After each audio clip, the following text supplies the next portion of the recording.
This is Radio Health Journal. I'm Nancy Benson. This week, to red meat or not to red meat. Find out what's wrong with the nutrition information you use every day. Folks just throw up their hands and say, gosh darn it, I'm just going to eat what tastes good. The reality of food when Radio Health Journal returns.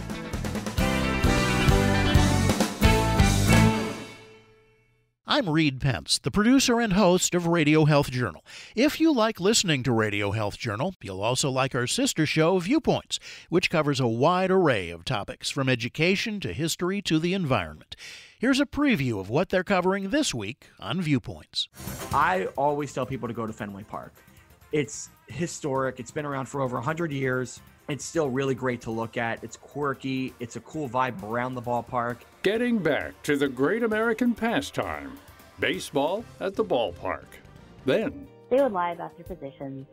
They would lie about their titles. They would lie about whether they'd been married before or not. Inside the world of wedding announcements, I'm Marty Peterson. And I'm Gary Price. These stories in depth this week on your public affairs magazine, Viewpoints. Listen to Radio Health Journal and Viewpoints on your favorite radio station, and subscribe and listen anytime on Apple Podcasts, Google Play, and Spotify. Also, follow us on Instagram and Twitter at Radio Health Journal.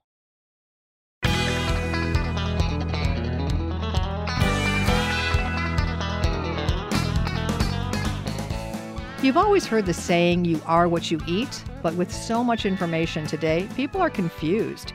Do they really know what they're eating, or have they just given up trying to learn? I don't blame them because it's confusing. It's contradictory. We tell folks one day, don't eat avocados. They're awful. They're full of saturated fats. And then a week later, it's, you should be eating more avocados. This is like a food miracle. It's so good for you.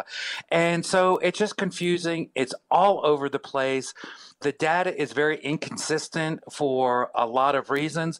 And then even the professional organizations that we look towards when we're looking at the healthful aspects of food, we find they contradict each other. So it's worse than a jungle. It's just a swampy morass out there trying to wade through all this. And folks just throw up their hands and say, gosh darn it, I'm just going to eat what tastes good. That's Mike Fenster, cardiologist, chef, and author of Food Shaman, The Art of Quantum Food. Fenster teaches people how to make healthier decisions by sorting misinformation out of their diets and keeping tasty food on their plates. I'm a chef. I'm not about healthy cooking. I'm about delicious cooking. I'm about food and the food experience and the joy and the pleasure. I get it. I'm part of that. And that is very, very important. And in fact, what the book touches on a little bit is how important all those soft edges are, that we enjoy our food, that we enjoy with whom we eat, when we eat, we understand why we're eating. But what about health? With what you've heard or read about food, you might be ready to ditch the burger altogether and stick with kale in the name of health. But that's not really necessary. According to Fenster, the secret to health lies in a food's ingredients, no matter what the meal is. I, like you, love a good cheeseburger.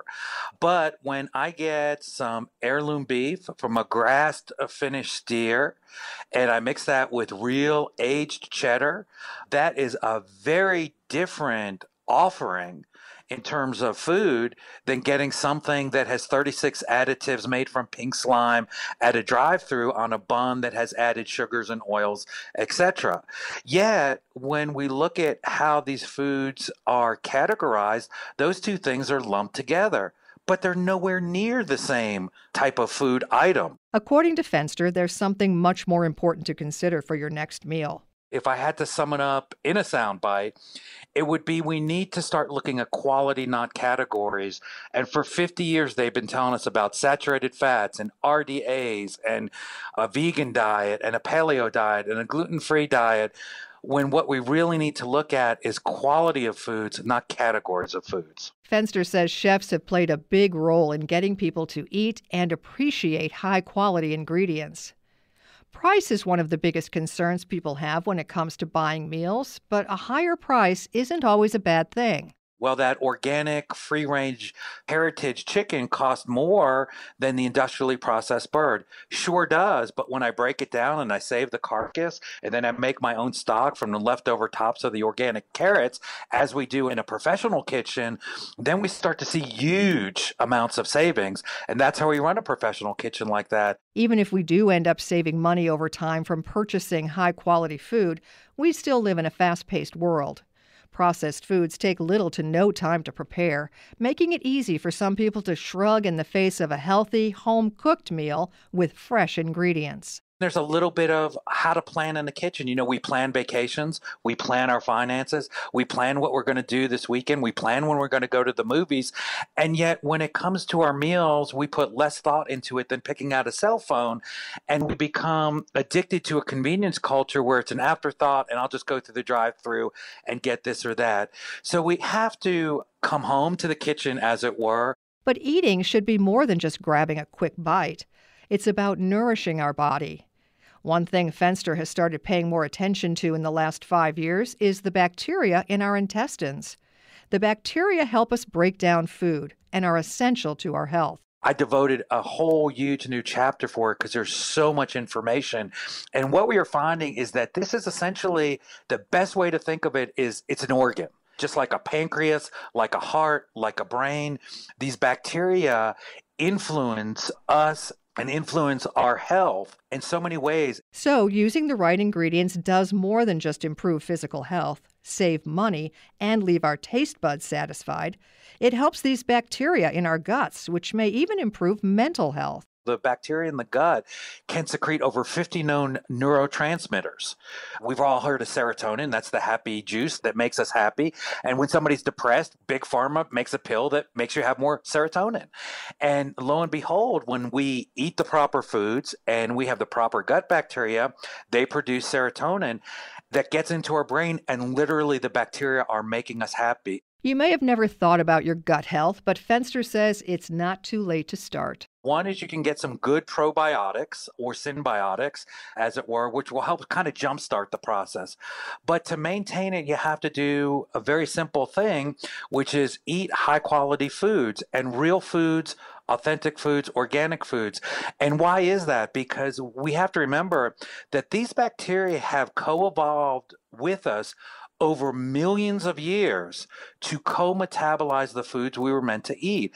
And in the last 25 years and 50 years or so, when we are adding things like polysorbate 80, for example, or zero-calorie artificial sweeteners, these bacteria have not evolved to co-metabolize those compounds. Fenster says our nutrition needs have increased over time, and it's important we keep that in mind when we feed our bodies. Improving the quality of what we eat may just improve the quality of who we are. Chef Dr. Mike Fenster invites you to read his book, Food Shaman, and find out more information on his website, chefdrmike.com, or through a link on our website, radiohealthjournal.net. Our writer this week is Reagan Houston. Our studio producer is Jason Dickey. I'm Nancy Benson.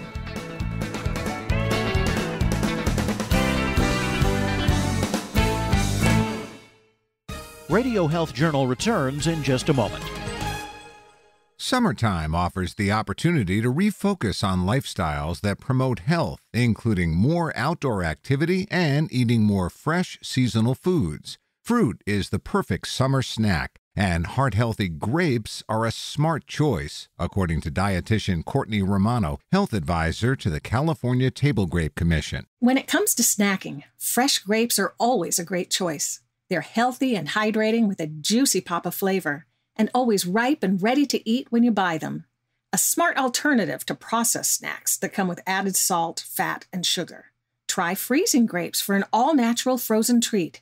They're like mini sorbets. Grapes from California are in season now. Grapes of all colors, red, green, and black, are a natural source of beneficial antioxidants and other polyphenols, which research suggests contribute to a healthy heart. Visit grapesfromcalifornia.com for more summer cool ideas. COVID-19 vaccines are rolling out, and many Americans are looking forward to getting back to normal. However, chronic stress of the past year can impact memory, mood, and anxiety. So during June, Alzheimer's and Brain Awareness Month, the Alzheimer's Association reminds you to make brain health a priority. Beth Kallmeyer, Vice President of Care and Support for the Alzheimer's Association, has tips to restore mental well-being. First, think about recommitting to brain-healthy basics, like regular exercise, a heart-healthy diet, and getting plenty of sleep. Try to unplug from technology every night. Do what you can to manage your own stress, especially if you're a caregiver for a person living with Alzheimer's or dementia. And return to normal at your own pace by taking small steps and setting boundaries. Kallmeyer says it also helps the brain to help others by volunteering in your community. For example, by supporting the Alzheimer's Association's The Longest Day event, June 20th. Find out more about Alzheimer's and Brain Awareness Month at alz.org. If you receive a cancer diagnosis, there will be many things to learn and manage. One is understanding that cancer and some cancer treatments can increase the risk for blood clots, especially in the first few months after diagnosis.